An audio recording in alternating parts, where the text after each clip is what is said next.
Zreli paradižniki so zame najlepše darilo poletja z vrta. Saj poznate tisti okus paradižnika, še toplega od sonca, ki je tako bogat, slasten in sočen.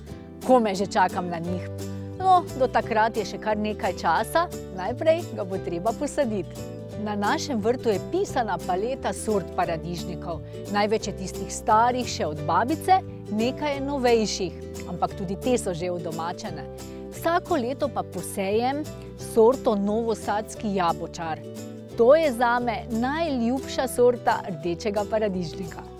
Zadnja leta se veliko bolje obnese sajenje paradižnika na gredice, ki so zaščitene, ali z nadstreški ali pa v plastenjake. Predvsem, če želite uživati v lepih plodovih vse do pozne jeseni.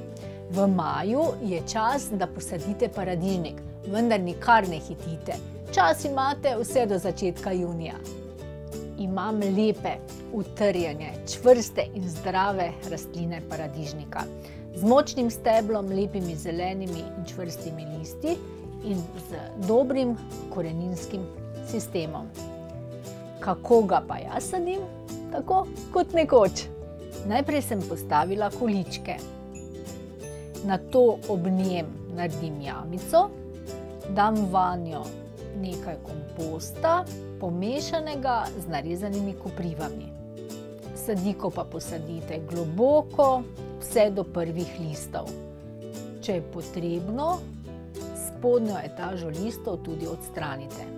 Paradižnik ima to dobro lastnost, da razvije korenine tudi po steblu in potem bo imel paradižnik močen koreninski sistem in bo lahko dobro črpal hranila. Da na vaših paradižnikovih gredicah ne bo prevelike gneče, naj bo med njimi razdalja med 50 in 100 cm, odvisno od bujnosti sorte.